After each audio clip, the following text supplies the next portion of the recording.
Hello mga idol, yan, magalang shoutout sa inyong lahat. Ayan, tayo ay manggugupit ngayon guys. Ayan ang ating customer, napakahaba ng buhok guys.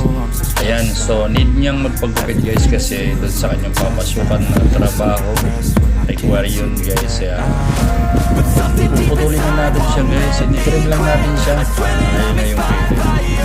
Wala ko lang takong pinahaba ang kanyang buhok guys.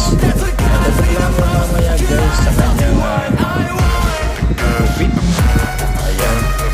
So guys, hindi pa kayo nakakapag-subscribe sa aking channel, subscribe na, follow and share, and don't forget to click the notification bell para po-update kayo sa mga bagong video natin guys. Ayan, salamat sa inyo guys. God bless you all and more power to you guys. I'm inspired by thirst. Yeah.